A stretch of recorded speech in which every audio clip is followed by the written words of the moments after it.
Bonjour mes chers enfants, c'est l'abbé Courtois qui va vous faire le cours de caté aujourd'hui, puisque voilà, Madame de Backer m'a laissé le soin de faire la vidéo.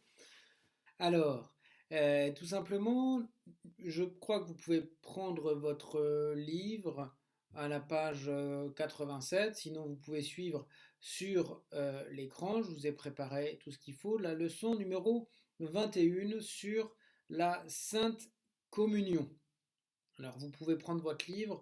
Là, je vous ai déjà, dans ma grande bonté, tout préparé. Pour ce qui est de la semaine prochaine, là, je vous demanderai vraiment de prendre votre livre avec vous pour suivre la vidéo parce que voilà, ça me demandera quand même moins de travail parce que là, c'est un peu, c'est un peu idiot, mais de devoir scanner toutes les leçons, faire des images, c'est voilà, ça me demande du travail qui n'est pas forcément utile si vous avez votre livre. Donc, nous prenons la leçon, nous allons lire tout simplement ensemble les paragraphes et ensuite je vous donnerai les différents commentaires qui vous permettront d'approfondir un peu la leçon. Vous avez reconnu sur l'image qui est là, c'est Saint Louis, roi de France, qui reçoit la communion. Alors, je vais mettre tout de suite mon téléphone sur silencieux, ça évitera de me faire déranger. Ah, bon, évidemment, c'est pas possible. Bon, eh bien, tant pis. Alors, c'est Saint Louis qui reçoit la communion sur son lit de mort. Vous reconnaissez le roi au drap fleur d'Élysée, le ciel. Alors, commençons par lire cette première épître, cette première lettre de Saint Paul aux Corinthiens dans son chapitre 11. Celui qui mangera le pain ou boira le calice du Seigneur indignement sera coupable envers le corps et le sang du Seigneur. Que chacun donc s'éprouve soi-même, et qu'ainsi il mange de ce pain et boive de ce calice, car celui qui mange et boit indignement sans discerner le corps du Seigneur mange et boit sa propre condamnation. C'est pour cela qu'il y a parmi vous beaucoup de gens infirmes et de malades, et qu'un grand nombre sont morts. Si nous nous examinions nous-mêmes, nous ne serions pas jugés, mais le Seigneur nous juge et nous châtie, afin que nous ne soyons pas condamnés avec le monde. Ainsi, mes frères, lorsque vous vous réunissez pour le repas, attendez-vous les uns les autres. Si quelqu'un a faim, qu'il mange chez lui, afin que vous ne vous réunissiez pas pour votre condamnation. Alors, Saint Paul écrit un texte, une lettre qui est un petit peu, qui veut remonter les bretelles, gronder un peu ces Corinthiens qui, en fait, avaient pris l'habitude de faire un repas et puis, après le repas, où chacun a bien mangé, eh bien, de célébrer la messe, mais dans des conditions qui ne conviennent pas du tout. Et c'est pour ça qu'il dit, vous ne pouvez pas manger et boire le corps du Seigneur indignement, c'est-à-dire sans faire attention à ce que vous faites, comme si c'était un repas normal, la suite du repas. C'est pour ça qu'il est un petit peu fâché. Saint Paul veut bien nous faire remarquer que c'est le corps du Seigneur que l'on mange dans la communion. Alors, prenons le paragraphe développé. Les prêtres, accomplissant le précepte du Christ, faites ceci en mémoire de moi, ont le pouvoir de réaliser tous les jours à la messe le sacrement qui contient réellement et substantiellement le corps, le sang, l'âme et la divinité de notre Seigneur Jésus-Christ. Ils offrent ainsi un vrai sacrifice. Quel est donc le rôle de l'Eucharistie dans notre vie? Faites ceci en mémoire de moi, c'est vraiment une parole où Jésus commande à ses apôtres de faire la même chose. Et c'est très important chez les Juifs, chez les Hébreux, quand on dit qu'on fait mémoire d'un événement, qu'on fait mémoire d'une personne, ça veut dire on la rend présente. Elle est présente au milieu de nous. Donc Jésus qui dit faites ceci en mémoire de moi, ça veut dire à chaque fois que vous ferez cela, vous me rendrez présent au milieu de vous. Évidemment, c'est ce qu'on appelle donc la présence réelle. Dans l'hostie, après la consécration, il n'y a plus du pain, mais le corps du Christ. Vous avez fait votre première communion, vous le savez. Mais c'est bien précisé, le sacrement contient réellement et substantiellement. Réellement. Donc ça veut dire que ce n'est pas une blague, c'est pas une image, c'est pas un symbole. C'est réellement le corps du Christ. C'est la réalité. Et puis substantiellement, ça veut dire que la substance de ce que nous avons sous les yeux, de cette hostie, ben, ce n'est plus la substance du pain, c'est-à-dire la substance, c'est la réalité de la chose. C'est peut-être un petit peu compliqué pour vous, mais imaginez une personne, hein, si on prend l'abbé Courtois, ou bien Briac, euh, nous sommes la même personne depuis que nous sommes dans le ventre de notre mère jusqu'à aujourd'hui. C'est la même substance, la même personne, sauf que les apparences ont changé. Briac ne ressemble pas exactement à ce qu'il ressemblait il y a 8 ans. Et moi non plus, enfin un peu plus que Briac quand même. Mais voilà, je ne ressemble pas à un petit nourrisson, or j'ai été un petit nourrisson. Sauf que dans l'Eucharistie, eh bien, ce n'est pas la substance qui demeure et puis les apparences qui changent, comme Briac et moi avons changé. C'est exactement l'inverse. Les apparences sont toujours les mêmes, avant ou après la consécration, mais la substance, l'être, n'est plus le même. C'est plus du pain, c'est le corps du Seigneur avec son sang, son âme et sa divinité. On aura l'occasion de développer tout ça. Jésus est nourriture de notre âme. L'Eucharistie a été instituée par notre Seigneur pour servir de nourriture à nos âmes. En effet, de même que notre corps réclame une nourriture pour se développer, de même notre âme a besoin d'un aliment qui la maintienne en vie et qui l'aide à atteindre sa perfection. Mais attention, l'âme est immatérielle, on ne peut ni la voir ni la toucher, alors comment peut-elle se nourrir? On reviendra là-dessus après sur la question. Mais ce qui est intéressant, c'est le parallèle qui est fait. De même que notre corps réclame une nourriture pour se développer, de même notre âme a besoin d'un aliment qui la maintienne en vie. Il faut faire une comparaison depuis le sacrement de baptême. Le sacrement de baptême nous donne, si vous voulez, naissance dans la vie surnaturelle, la vie de Dieu dans notre âme. Ça, c'est une certitude. Mais vous vous rendez bien compte qu'une maman, il ne suffit pas qu'elle donne la vie à son enfant. Une fois qu'il est né, eh bien il faut qu'elle le nourrisse. Si elle ne le nourrit pas, il va mourir. C'est une évidence. Eh bien, le bon Dieu, cette vie surnaturelle qu'il nous a donnée, il veut aussi la nourrir. Et comment va-t-il la nourrir? C'est le sacrement de l'Eucharistie. Alors comment, c'est la question qui est posée, comment notre âme peut-elle se nourrir alors qu'elle est immatérielle? Pour répondre, voici une autre question. Votre intelligence, est-ce que c'est quelque chose de matériel, d'immatériel?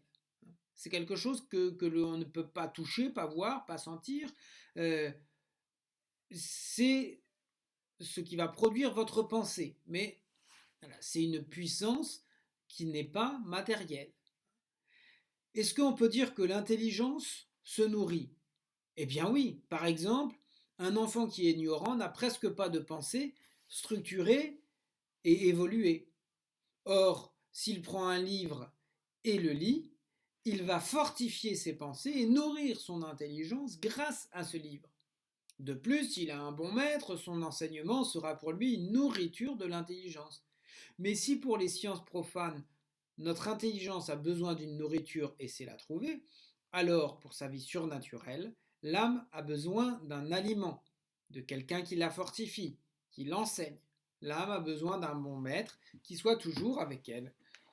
Or, peut-on avoir plus grand maître que notre Seigneur Jésus-Christ, qui étant Dieu est la source de la vie spirituelle? Mais où trouver Jésus, nourriture de l'âme? Dans la communion. Vous comprenez, mes chers enfants? Pour comprendre comment notre âme, qui n'est pas matérielle, donc c'est pas un ventre, il n'y a pas d'estomac pour digérer les choses. Mais comment peut-on dire qu'elle est nourrie? C'est parce qu'elle assimile quelque chose. notre intelligence assimile des connaissances, notre âme va assimiler une vie surnaturelle qu'elle a reçue au baptême, hein, mais après pour la fortifier, eh bien, elle la recevra dans un autre sacrement. Donc même si elle est immatérielle, elle peut grandir. Elle va grandir par notre proximité avec Dieu, et la plus grande proximité avec Dieu, où est-ce qu'on la trouve? Dans la communion. Je vous ai parlé de proximité à l'instant, proximité avec Dieu. Mais il y a quelque chose de plus fort que la proximité, c'est l'union. Quand on est uni à quelqu'un, c'est plus fort que si on est proche, que si on est à côté. Ben, le mot communion, il veut dire une super union, une union très très très forte. C'est ça ce que ça veut dire. Alors, je vous propose donc, comme dans le livre, la définition de la communion. Qu'est-ce que communier? Communier, c'est recevoir notre Seigneur dans l'Eucharistie. Tiens, vous avez remarqué, il manque un point et on aurait pu mettre une majuscule à Eucharistie puisque c'est le nom propre de ce sacrement.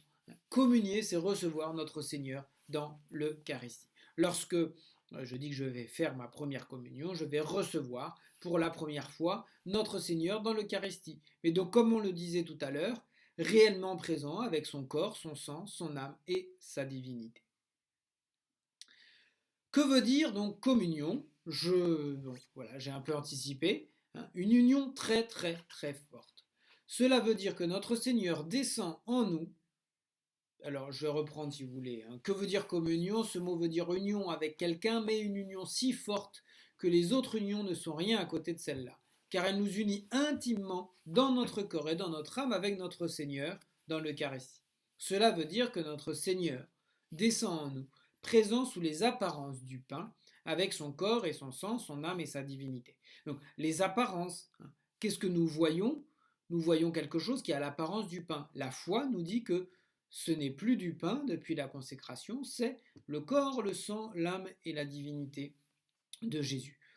Alors, bon, c'est un petit peu, je ne vais pas rentrer dans les détails, mais croyez-le, il n'y a pas que le corps du Christ, mais puisque le corps du Christ aujourd'hui ressuscité et uni à son sang, dans le corps ressuscité du Christ, il y a son sang qui coule.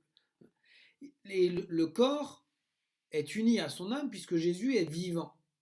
Jésus est vivant, donc son âme et son corps sont unis, et évidemment la divinité, puisqu'il est Dieu, est unie à son corps et son sang. Donc lorsque l'on communie, on reçoit tout cela, le corps et le sang, l'âme et la divinité de Jésus-Christ. Que veut dire recevoir? Vous pouvez lire avec moi. Vous n'ignorez pas le sens de ce mot. Recevoir quelqu'un, c'est lui ouvrir la porte, le faire entrer, lui parler, l'écouter. Mais recevoir notre Seigneur en communion, c'est davantage que cela. En effet, en communion, vous recevez si bien notre Seigneur que vous êtes perdu en lui et lui en vous. Vous pouvez dire alors, comme saint Paul, ce n'est plus moi qui vis, c'est Jésus-Christ qui vit en moi. Jésus est la véritable nourriture de votre âme. Il nous l'a dit, c'est lui qui mange ma chair. Celui qui mange ma chair et boit mon sang demeure en moi et moi en lui, comme mon Père qui est vivant m'a envoyé et que je vis par le Père. De même, celui qui me mange vivra aussi par moi. Là, Saint Jean nous rapporte les paroles de Jésus. Cela peut paraître un petit peu compliqué, mais pourquoi Jésus nous parle de manière si compliquée? C'est en réalité pas si compliqué, il faut que vous compreniez. Jésus dit, je viens en toi lorsque je communie. Je viens habiter, mais je viens te faire vivre tout simplement. Je demeure en lui. C'est pas pour quelques instants, c'est un état permanent. Il veut rester tout le temps chez nous. Et il restera en nous, dans notre âme, tant que nous ne le chassons pas. Si nous commettons un péché grave, c'est comme si on dit à Jésus, partez, voilà, partez. Évidemment, c'est pas ce qu'on veut. Nous, hein. On veut que Jésus vive en notre âme et on veut pour cela toujours faire des belles communions. C'est la question suivante. Pourquoi donc communier? Lisons ensemble. Communier est un devoir, une nécessité. En effet, sans nourriture corporelle, votre corps s'affaiblit et meurt. Sans communion, notre Seigneur nous dit, si vous ne mangez pas ma chair, vous n'aurez pas la vie en vous, car la communion augmente en nous la vie de la grâce. Ça, c'est quelque chose d'important, mes chers enfants. Notre Seigneur nous a donné sa vie, il vit en nous, mais il veut grandir. Il veut que vous grandissiez en sainteté. Et comment est-ce que vous pouvez grandir en sainteté? Vous pouvez grandir en sainteté si vous laissez Jésus grandir en vous. Et c'est pour ça qu'on va communier chaque dimanche. Si on peut recevoir Jésus dans notre âme, évidemment, si on ne l'a pas chassé. Sinon, il faut se confesser. Mais si nous sommes en état de grâce, nous pouvons communier. Et nous communions pour faire grandir cette vie divine dans notre âme, pour que nous soyons plus saints. Plus saints, pas pour être meilleurs que les autres, pour être plus proches de Dieu. C'est parce que nous l'aimons que nous voulons ça. Le curé d'Ars nous dit, c'est la suite de votre livre là, qu'heureuses sont les âmes pures qui ont le bonheur de s'unir à notre Seigneur par la communion. Dans le ciel, elles brilleront comme des beaux diamants parce que Dieu se verra en elles. Il ajoute, celui qui communie se perd en Dieu comme une goutte d'eau dans l'océan. On ne peut plus les séparer. C'est magnifique. Il prend cette image-là pour expliquer comment notre âme est unie à Dieu, comme une goutte d'eau à l'océan. Vous ne pouvez pas séparer une goutte d'eau de l'océan. Sinon, ça devient une goutte d'eau, c'est plus l'océan. Et donc, elle ne participe plus à la taille de l'océan. Vous allez dire, oh, mais une petite goutte d'eau, c'est rien du tout par rapport à l'océan. Ben oui, mais en même temps, si vous enlevez toutes les gouttes d'eau de l'océan, ben, il n'y aurait plus rien. Non. Le bon Dieu, évidemment, il n'a pas besoin de nous, hein, mais il veut nous associer, il veut nous unir à lui. C'est pour ça qu'il nous promet le paradis.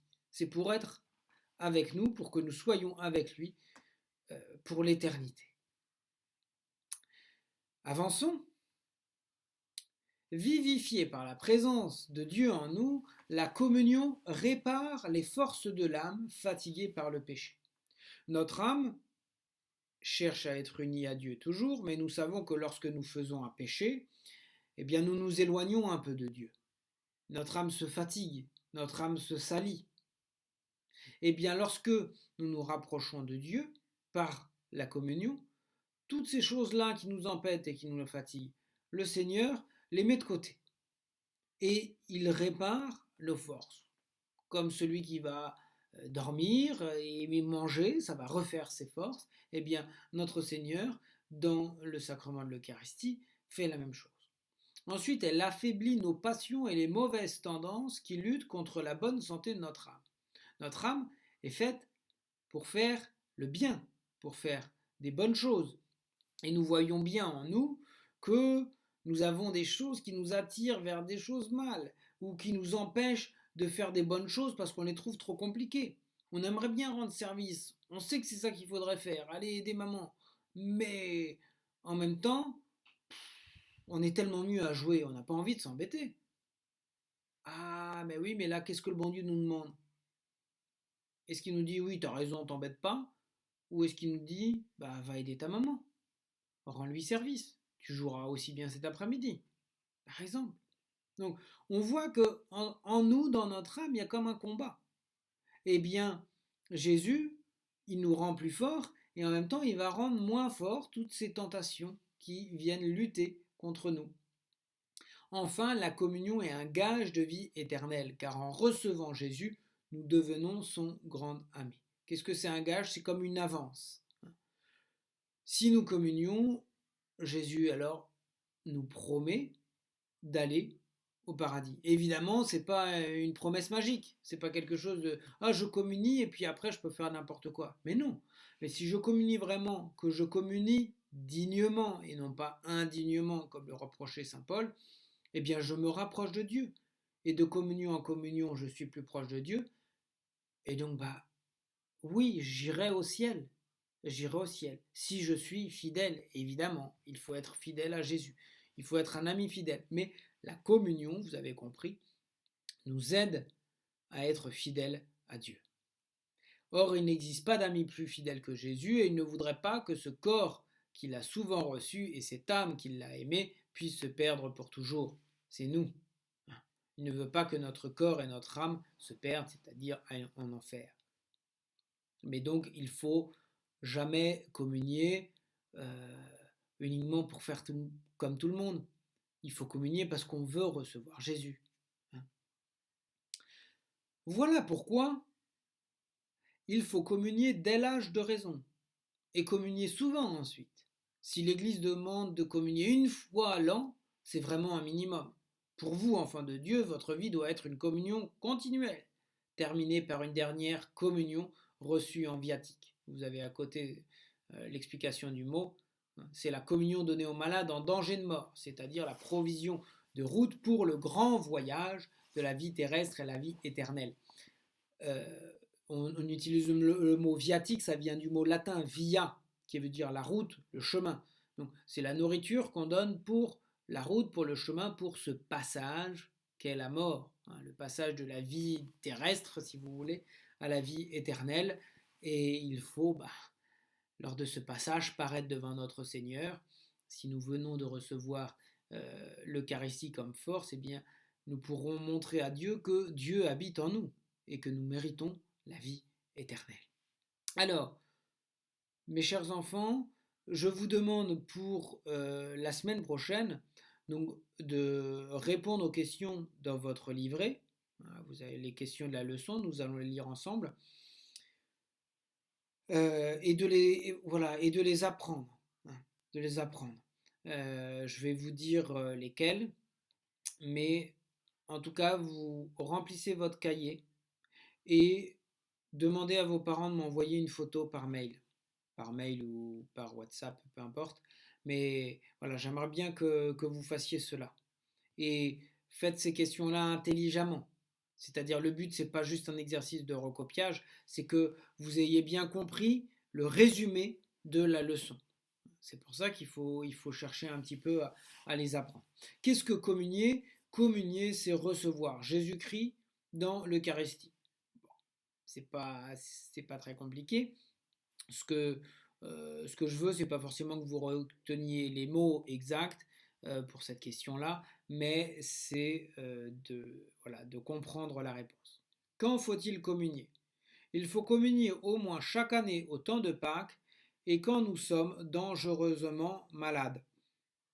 Alors, il faut communier au moins chaque année au temps de Pâques, ça c'est l'Église catholique qui nous demande. Mais vous avez bien compris que de même qu'il ne suffit pas que notre corps mange une fois par an pour survivre, si nous voulons que Dieu vive toujours en nous, il faut communier évidemment bien plus qu'une seule fois par an. Et quand nous sommes dangereusement malades, ça veut dire quand on est proche de la mort. C'est la communion en viatique dont nous avons parlé à la fin de la leçon. Mais il faut communier, je dirais le plus souvent possible, c'est le sens de la question qui suit.